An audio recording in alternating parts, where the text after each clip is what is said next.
இப்போ நம்ம பார்க்க போகிறது வந்து இந்த M is equal to M அப்படிங்கிற சேனலில் வந்து +2க்கான விஷயங்களை செய்ய போகிறோம். எல்லா போர்ட்ஸுமே ஸ்டேட் போர்டாக இருக்கட்டும், சிபிஎஸ்சி, ஐசிஎஸ்சி, எந்த போர்டாக இருந்தாலும் அவங்களுக்கு இது யூஸ்ஃபுல்லாக இருக்கக்கூடிய விஷயங்கள் தான் முதல்ல ஸ்டார்ட் பண்ணி போட போகிறோம். ஸோ நீங்கள் ஆல்ரெடி 11th ஸ்டாண்டர்டில் படிச்சிருக்க அந்த ஃபார்முலாவை தான் நான் இன்ட்ரடக்ஷன் கொடுக்க போகிறேன் உங்களுக்கு +2க்கு இருக்கிறதுக்கு. ஸோ இந்த ஃபார்முலா எல்லாம் நமக்கு ரிசல்ட்டாக நிறைய இடத்துல டிஃபரன்ஷியேஷனாக இருக்கட்டும் அல்லது இன்டகிரேஷனாக இருக்கட்டும், differential equations and inverse trigonometric functions அப்படிங்கிற இடத்துல எல்லாமே இப்போ நான் சொல்ல போகிற இந்த ஃபார்முலாஸ் எல்லாமே யூஸ் ஆகும். அந்த ஃபார்முலாவை தான் இப்போ நான் உங்களுக்கு கொடுக்க போகிறேன். இதனால இந்த ஒவ்வொரு விஷயத்தையும் நல்லா கான்சென்ட்ரேட் பண்ணி நல்லா பைஹார்ட் பண்ணிக்கிட்டீங்கன்னா நான் எடுக்க போகிற அந்த டாப்பிக்கில் ரொம்ப ஈஸியாக இருக்கும் உங்களுக்கு. ஸோ நான் என்னென்ன டாபிக் +2க்கு எடுக்கலாம், அந்த எக்ஸாமினேஷன் பாயிண்ட் ஆஃப் வியூவில் கவர் பண்ணலாம் அப்படின்னு நினைக்கிறேன் அப்படின்னா, கால்குலஸ் பார்ட் இதுதான் வந்து ரொம்ப முக்கியமான ஒரு பார்ட்டாக இருந்திருக்கும் எல்லாத்துக்குமே. டிஃபரன்ஷியேஷன், அப்ளிகேஷன்ஸ், அதே மாதிரி integrations, applications followed by differential equations பண்ணலாம். இது மூணுமே மெயினான ஒரு கவரேஜ் ஆகிடும் உங்களுக்கு. அதுக்கப்புறம் வந்து டிஃபிகல்ட்டான போர்ஷன் அப்படின்னு பார்த்தீங்கன்னா இன்வர்ஸ் ட்ரிகோனோமெட்ரிக் ஃபங்க்ஷன்ஸ் அப்படின்னு ஒரு விஷயம் இருக்கும். ஸோ இந்த 4 டாப்பிக்கை தான் பண்ண முடியும் அப்படின்னு நினைக்கிறேன் நான். ஸோ இந்த 4 டாப்பிக்கை பண்ணிவிட்டு if time permits me I will do the next topic. Right, இப்போ நம்ம ஃபார்முலாஸ்க்கு போகலாம். நம்ம ட்ரிகோனோமெட்ரி தான் பேசிக் எல்லாத்துக்குமே. ஸோ ட்ரிகோனோமெட்ரிக் ஃபார்முலாலேருந்து தான் நம்ம போக போகிறோம். இந்த ட்ரிகோனோமெட்ரிக் தான் நம்ம வரப்போகிறோம். ஸோ பார்ப்போம் முதல்ல ட்ரிகோனோமெட்ரிக் என்ன ஐடென்டிட்டிஸ்லேருந்து என்னென்ன இருக்கும். 10th படிச்சிருப்போம், 11th, அப்புறம் அதனுடைய அப்ளிகேஷன்ஸாக 12th பார்ப்போம். அதை தான் போட போகிறேன் பாருங்க.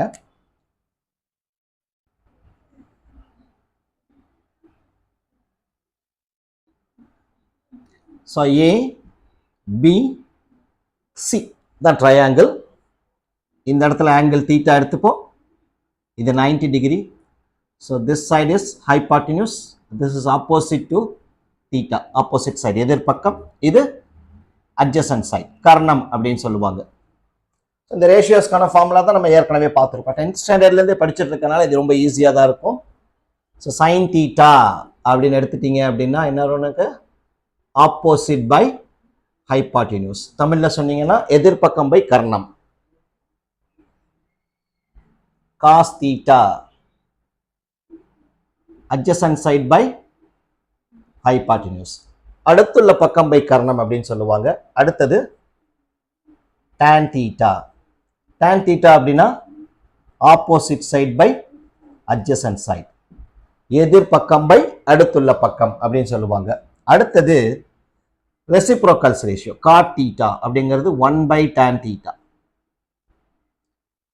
சீக்கண்ட் தீட்டா அப்படிங்கிறது 1/cos தீட்டா.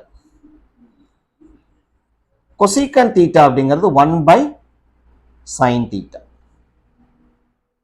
ஸோ இதெல்லாம் இல்லாமல் என்ன செய்வாங்க அப்படின்னா tan தீட்டாவை இன்னொரு விதமாக என்ன எழுதுவாங்க அப்படின்னா sin theta by cos theta அப்படின்னு எழுதுவாங்க.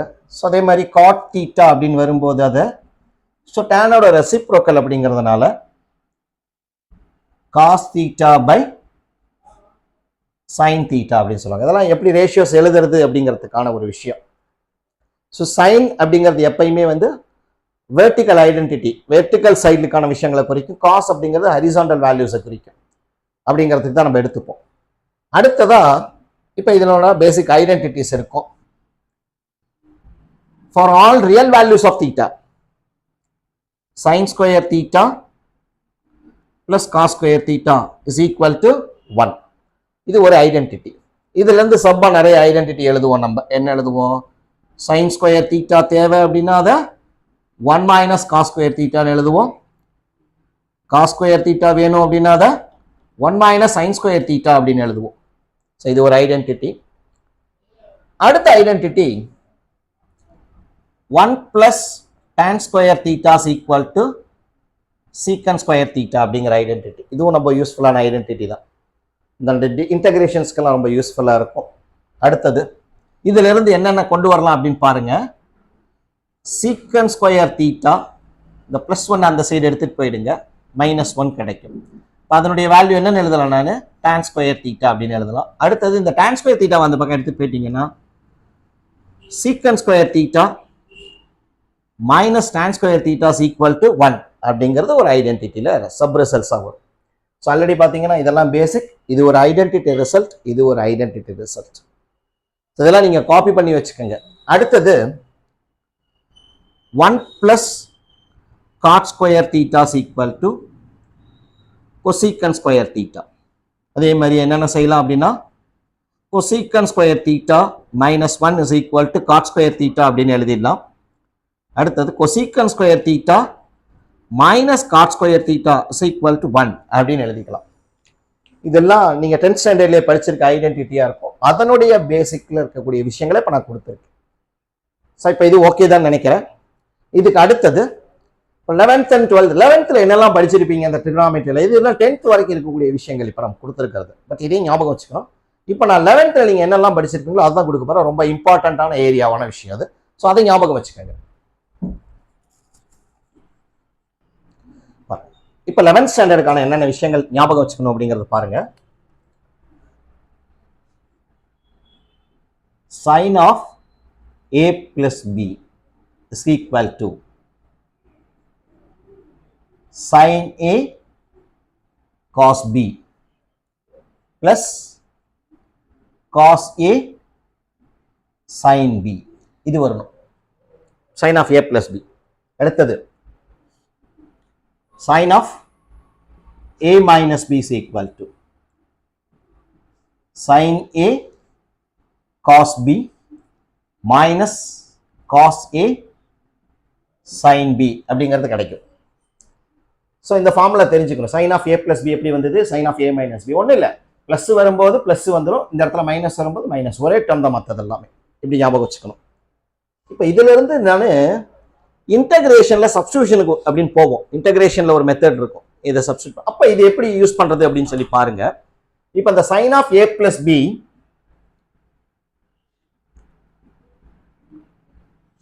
Plus sin of a minus b அப்படிங்கிறத எடுத்துக்கிறேன். இப்போ இது ரெண்டையும் நான் பிளஸ் பண்ண போறேன். இது ரெண்டையும் நான் பிளஸ் பண்ண போறேன். பண்ணும்போது லெஃப்ட் ஹேண்ட் சைடையும் பிளஸ் பண்ற மாதிரி ரைட் ஹேண்ட் சைடு பிளஸ் பண்ணணும். அப்போ இந்த plus cos a sin b minus cos a sin b என்னவாயிடும், எனக்கு கேன்சல் ஆயிடும். ஸோ இதுவும் என்னவாயிடும், எனக்கு ஆட்டோமேட்டிக்கா கேன்சல் ஆயிடும். அப்ப மீதி என்ன இருக்கும், இங்க ஒரு sin a cos b, இங்க ஒரு sin a cos b. இப்போ மொத்தம் 2 sin a cos b அப்படின்னு கிடைக்கும். அப்போ எங்கெல்லாம் நம்ம அந்த 2 sin a cos b பாக்குறோமோ அந்த இடத்துல நமக்கு என்ன ஞாபகத்துக்கு பாருங்க, sin a cos b இருக்கணும். அப்படி இருந்ததுன்னா sin of a plus b plus sin of a minus b அப்படிங்கிற அந்த விஷயம் நமக்கு ஞாபகத்துல இருக்கணும். ரைட், அடுத்தது பாருங்க. இப்போ இது முடிஞ்சிருச்சு இல்லையா? ரைட், இப்போ இதை நான் அழிச்சிருப்பேன். இது எனக்கு தேவை, அடுத்த ரிசல்ட்டுக்கு தேவை, அதனால இதை எழுதிக்கிறேன். ஸோ நல்லா கவனிச்சிங்கன்னா புரிஞ்சிடும். அடுத்தது இதுல இருந்து இதை மைனஸ் பண்ண போறேன். sin of a plus b minus sin of a minus b அப்படின்னு எடுத்துக்கங்க. இதுல இருந்து இதை மைனஸ் பண்றேன். இதுல இருந்து இதை மைனஸ் பண்ணும்போது இது மைனஸ் ஆயிடும், இது பிளஸ் ஆயிடும். அப்ப என்னவாகும், எனக்கு இது மைனஸ் ஆயிடும், இது பிளஸ் ஆகும். அப்ப இது ரெண்டு என்னவாயிடும், எனக்கு கேன்சல் ஆயிடும்.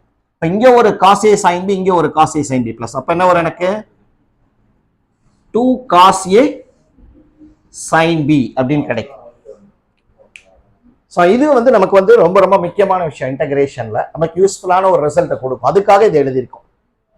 இதே மாதிரி அடுத்தது காஸ்ல வர ஃபார்முலா பார்க்க போறோம். அடுத்தது பாருங்க,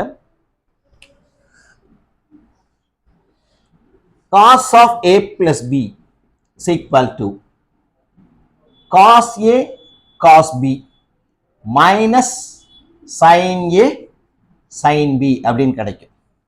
ஸோ இப்போ சைன்ல வரும்போது சைனு காஸ், அப்புறம் காசு சைன் வரும்.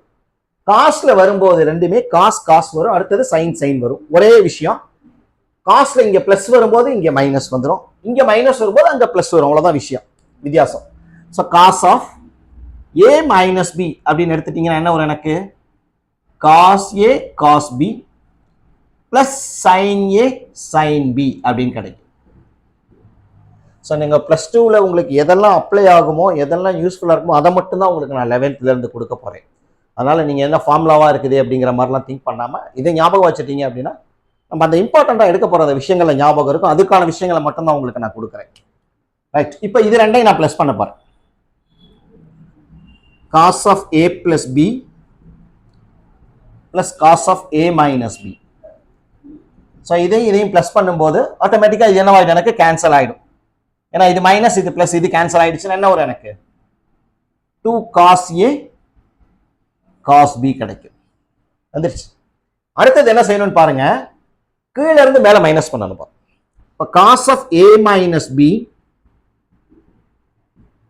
Minus cos of a plus b. பாருங்க, கீழே இருந்து மேலே மைனஸ் பண்ண போறேன்.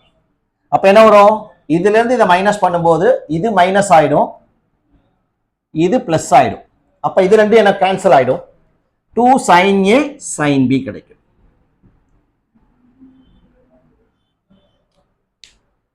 அப்ப இந்த மாதிரி இது வரும்போது அதுக்கு ஈக்குவலண்டா இது எழுதுவோம், இது வரும்போது அதுக்கு ஈக்குவலண்டா இது எழுதுவோம். ஸோ அந்த மாதிரி சப்ஸ்டியூஷன் ரீப்ளேஸ் பண்றதுக்கு நமக்கு இது வேணும். ட்ரிகனாமெட்ரிக்ல அந்த டிரான்ஸ்ஃபர்மேஷன்ஸ் வேணும் நம்மளுக்கு. அப்பதான் இன்டகிரேஷன்ல இருக்க சில சம்ஸ் நம்ம யூஸியா போட முடியும். அதுக்கான ஃபார்முலா இது ஞாபகம் வச்சுக்கோங்க. முதல்ல டிஃபரன்சியேஷன் எடுப்பேன், அதுக்கப்புறம் தான் இன்டகிரேஷன் எடுக்க போறேன். பட் ரிசல்ட்டை இப்பயே கொடுத்துட்றேன் உங்களுக்கு.